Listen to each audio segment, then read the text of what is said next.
Yo soy Nelly Rojas Molina, psicóloga clínica, terapeuta de pareja y de familia. Y hoy les voy a hablar de la cuarentena en pareja, aprovechando que estamos en un momento muy difícil, en el cual tenemos una situación bastante encerrada. Uno de los sentimientos que sobresale es la frustración. Y en la frustración lo más duro es que uno no tiene el control está afuera. Y la única forma de poder mejorar esa situación es aceptar la realidad. De lo contrario, estaría uno amargado y proyectándole esto a su familia. Dentro de la relación de pareja, ¿cómo sería la aceptación de la realidad? Pues básicamente desde el amor. ¿Y qué es el amor? Además de la atracción afectiva, el amor es tratarse bien. Pero resulta que con el amor no basta, de tal manera que habría que recurrir a algunos mecanismos de preparación, y mi idea es que identifiquemos dentro de la relación de pareja aquellas áreas que ustedes no estén manejando bien. Muy bien, para mí la relación de pareja o el vínculo emocional tiene 4 grandes ejes, que son la expresión de las emociones afectivas, la comunicación afectiva, el sexo y el manejo del dinero. Yo me voy a dedicar a las 2 primeras. En otra ocasión haremos las otras 2. Empecemos entonces por el afecto, que es básicamente ser amigos y amantes y que haya respeto, confianza y cariño. Pero además de eso, como la expresión de las emociones, la expresión de los afectos es algo tan interno, tenemos que tener en cuenta que lo que estamos tocando ahí son necesidades afectivas tan importantes como las físicas, como tomar agua, como respirar. Aquí es lo mismo, la valoración, el que a uno lo quieran, el que lo estimen, el que lo comprendan. Pero tenemos que partir de la base de que hombres y mujeres somos supremamente diferentes. A nosotras nos gusta mucho que los hombres nos escuchen y sentimos que no lo hacen frecuentemente y que además piensan un poco más en su satisfacción sexual que en la afectiva. Para nosotras las mujeres es muy importante crear intimidad, y crear intimidad es hablar de uno, hablar de sus temores, de sus éxitos, de sus fracasos, etc. Los hombres por su lado se quejan de que las mujeres somos muy repetitivas, de que tenemos mucho lo que ellos llaman la cantaleta, y se cansan con esto, y fuera de eso sí quisieran una satisfacción sexual sin tanto preámbulo. De todas maneras, lo interesante aquí es que los hombres han sido criados básicamente para ser muy ellos mismos, pero reprimiendo las emociones, porque esa ha sido básicamente la educación. Sea macho, pórtese bien, no llore, ese tipo de cosas siguen influyendo todavía en que los hombres no sean tan empáticos como somos las mujeres. En cambio, a nosotros nos han criado como para depender de las opiniones de los demás, y eso pues nos ha afectado también en el sentido de que somos generalmente muy dependientes. Podemos ser incluso independientes en el campo laboral o autónomas, pero no así en el campo emocional. Teniendo en cuenta, dijéramos, estas grandes diferencias, en donde yo también les quiero leer como un cuestionario, dijéramos, que nosotros hicimos con un equipo para ver cuáles serían las características que nos gustaría más a los hombres de las mujeres y a las mujeres de los hombres. A los hombres, ¿qué les gustaría? En las encuestas salió mucho que las mujeres seamos un poco más concretas y no tan repetitivas en nuestros sentimientos, que no recordemos tanto el pasado, que tendemos a ir siempre hacia atrás, y que seamos más analíticas al hablar de lo que se siente. También que por favor comprendamos sus espacios personales. Les gusta mucho tener sus espacios personales y a veces las mujeres no lo entendemos porque para nosotros lo primero es la pareja. A las mujeres, ¿qué nos gustaría? Que demuestren los hombres sus sentimientos sin avergonzarse por ellos, ni sentirse vulnerables o débiles por hacerlo, que nos escuchen, que sean detallistas y tiernos, y también es muy importante que nos digan que nos aman. Eso lo repitieron muchas veces. Muy bien, entonces eso en cuanto a la parte de la transmisión de los afectos. La otra parte bien importante que también crea intimidad es la de la comunicación, pero no la comunicación de tan bonito el día, sino la comunicación afectiva se llama. Por tanto, ojalá eduquemos afectivamente a nuestros hijos y nosotros podamos educarnos en ese sentido. Para eso retomemos algo de historia, las canciones, los boleros, las telenovelas, las rancheras hablan mucho de un amor romántico que tiene que ver con ser muy dependientes, con ser muy adictivos dentro de la relación, y hay muchas frases como somos dos seres en uno, y no, resulta que eso tenemos que pensar que esas cosas son diferentes, nosotros somos dos sin dejar de ser uno. Igualmente también muchas veces a uno le comentan en consulta, encontré mi media naranja. No, uno no es la media naranja de nadie, uno es una naranja completa. O sea, si vamos a los símbolos de las frutas, dentro de un frutero estarían la manzana y estaría la naranja, con dos texturas distintas, dos colores diferentes, dos formas diferentes. Igualmente, el hombre y la mujer son muy diferentes, por tanto, tienen maneras muy distintas de expresar el afecto, de expresar el sexo, de manejar los hijos, de los roles del hogar, de divertirse, de sacar sus espacios, etcétera, etcétera. De todas maneras, compartir y disentir es lo normal. En una relación de pareja también las peleas son absolutamente normales, siempre y cuando obviamente sea con respeto. Y hay dos formas de expresar todas esas verdades, de tal manera que lo que tenemos que hacer para llegar a un consenso es ceder un poco de lado y lado, porque ambos tienen la razón y ambos al mismo tiempo hay aspectos en donde no la tienen. Miremos un poquito lo siguiente, la comunicación afectiva es el vínculo que nos conecta, por tanto vamos a ver las actitudes que facilitan la comunicación. ¿Cuáles son? Y lo voy a expresar lo más concreto que pueda. En primer lugar, la básica es escuchar y validar. ¿Qué es eso? Escuchar y validar es ponerse en los zapatos de la otra persona, sin defensas ni tapujos, porque generalmente cuando la pareja está hablando, uno ya se está defendiendo mentalmente para poderle contestar, en vez de aceptar y recibir lo que la otra persona nos está diciendo. Y la mayoría de las veces lo vivimos en contra. De ahí la importancia de esta actitud. Escuchar es mirar con atención a la otra persona, de verdad ponerle toda la atención en ese momento hasta que la persona acabe. Es básicamente no evadir, porque generalmente tendemos a evadir para evitar problemas. También es no explotar, muchas veces entonces acumulamos y explotamos. No, lo importante es, al ponerse en los zapatos de la otra persona, describir el comportamiento que nos molestó, sin juzgamientos ni interpretaciones. Eso es, en general, escuchar y validar, la joya de la corona. En segundo lugar, no creer que uno siempre tiene la razón.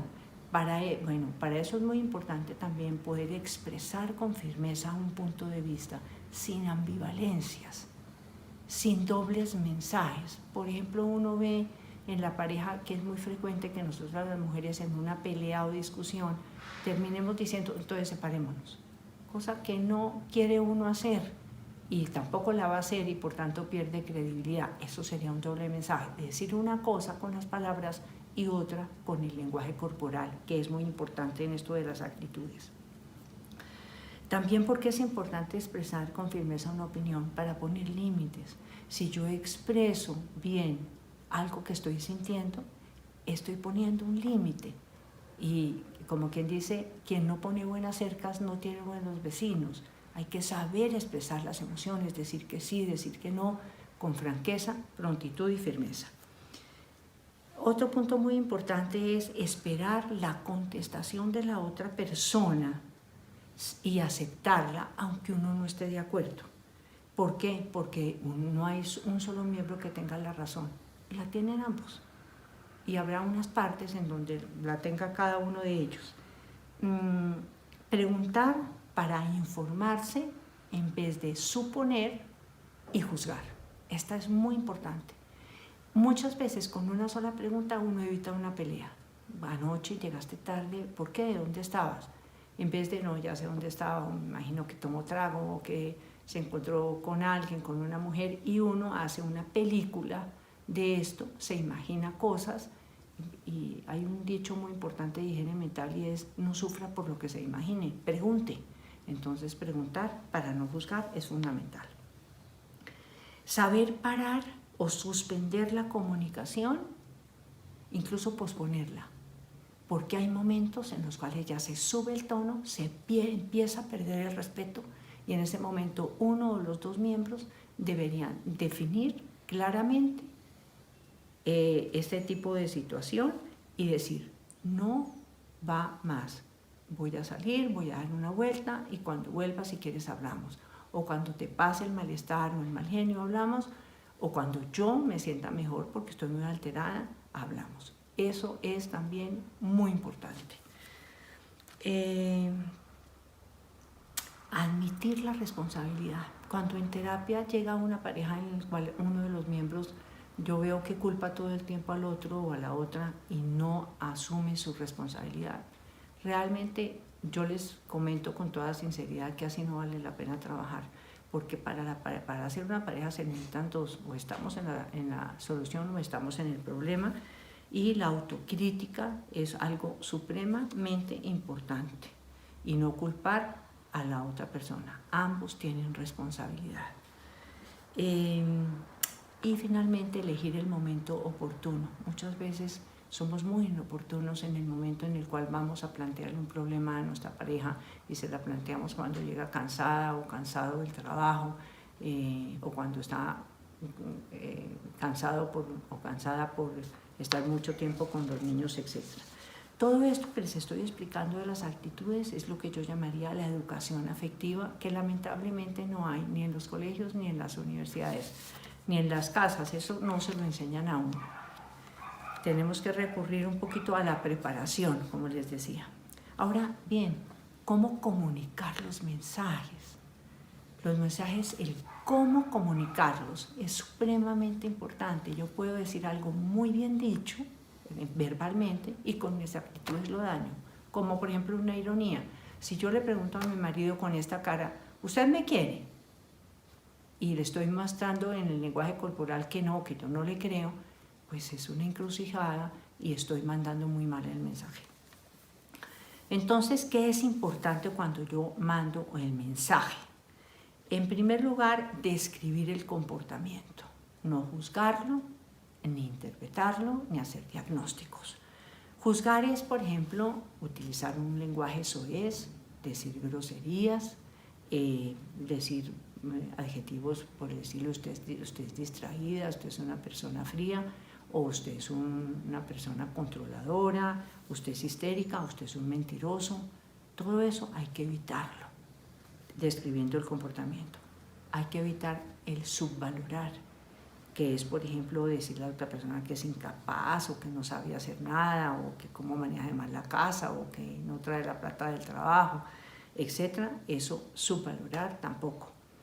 Descalificar es muy frecuente en la relación de pareja, más cuando tenemos rabia, como no sé cómo expresarle a la pareja: siempre haciendo lo que usted no debe hacer, eso está muy mal hecho, etc. Culpar es algo muy negativo que daña la autoestima de la persona, igualmente que la agresión física y verbal. La agresión física y verbal, las ironías y los sarcasmos, y especialmente aquello que llamamos el silencio castigador, castigar a nuestra pareja unas horas, un día. He conocido parejas que se castigan durante un mes, producen, según parece, rasgos de enfermedades psicosomáticas como, no sé, artritis reumatoidea, fibromialgia, lupus, porque de tanto en la cotidianidad de estar todo el tiempo produciendo este tipo de subvaloraciones, de quejas, de dolores, de descalificaciones, etc., dañan la autoestima. Eso está muy estudiado en los casos de misoginia y de misoandria. Resulta que la misoginia es el desprecio del hombre a la mujer, y la misoandria es el desprecio de la mujer al hombre.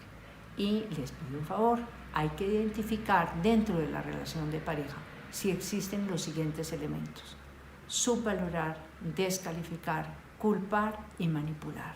Si existen estos 4 elementos, tenemos problemas importantes y hay que recurrir a terapia, porque esto todos los días dentro de la cotidianidad, manejar este tipo de actitudes daña completamente la autoestima y el manejo de los límites. Bueno, muy bien, dicho esto, finalmente, ¿cómo hacemos para identificar los sentimientos negativos? Porque la tendencia es decir generalidades, me molestó tal cosa, o no decirlas y evadirlas. Entonces, lo que tenemos que hacer es tratar de pensar un poquito antes de hablar y decir, ¿cuál es el sentimiento que me está molestando? Y decirlo en primera persona. Por ejemplo, me siento agredida, me siento subvalorada, me siento descalificada, ¿sí? Me siento ignorada, etc. Me siento no comprendido. Pero hay que enunciar eso para sacar esa molestia, que es como un duelo, y quedar uno más tranquilo y que la otra persona entienda qué fue lo que a mí me molestó. Ahora, tratemos de expresar la queja en una forma constructiva. Para eso hay una fórmula magistral que es: yo siento X en situación Y cuando tú Z. Por ejemplo, no me siento escuchada cuando estamos con los niños y yo te digo algunas cosas sobre eso. Entonces, la mayoría de veces lo que uno dice es: ay, usted como nunca me escucha, o usted como me habla feo, pero en un tono y en una forma que no le llega a la otra persona. Entonces, identificar el sentimiento negativo, expresarlo muy concretamente, y yo diría que todavía es mejor pasar la queja, así sea constructiva, a un pedido. Entonces, por ejemplo, en vez de decirle a la persona, es como usted me grita, o ya mejorado poder decir, óyeme, me estás gritando, qué bueno poder decir, podrías bajar el tono de la voz, o sea, ponerlo en forma positiva. Otra cosa muy importante es que cuando decimos la petición o hacemos la petición, pasemos a hacer actos concretos o a expresar actos concretos. Por ejemplo, sobre no sentirme escuchada, qué importante poderle decir al marido, mira, me gustaría que cuando llegues a la casa me saludes y saquemos un ratico para charlar, que en el día me llames, que preguntes cómo estoy yo, qué quiero, qué se me ofrece. Igual los hombres, de golpe que el Señor le quiere expresar a la señora, mira, quiero estar un rato solo. Entonces poderle decir, mira, es que yo necesito eso para poderme sentir relajado y no ponerme de mal genio. Es decir, que pueda expresar por qué es que está haciendo esa petición. Con eso, por lo menos, tratamos de mejorar la comunicación en un momento coyuntural en el que estamos, en que parece que se ha disparado mucho la violencia intrafamiliar, y tiene eso mucho que ver con la expresión de los afectos, las necesidades afectivas y la comunicación afectiva. Bueno, espero haber hecho un resumen de lo mejor posible para llegarles a ustedes. Y les recomiendo mucho consultar un libro que tiene todos estos elementos mucho más explicados, porque en esto no tenemos en un tiempo corto, que se llama Ser amigos para ser amantes. Lo encuentran en digital, en Google Play o en ebook, etc. Y pueden ahí ampliar estos conocimientos. Muchas gracias.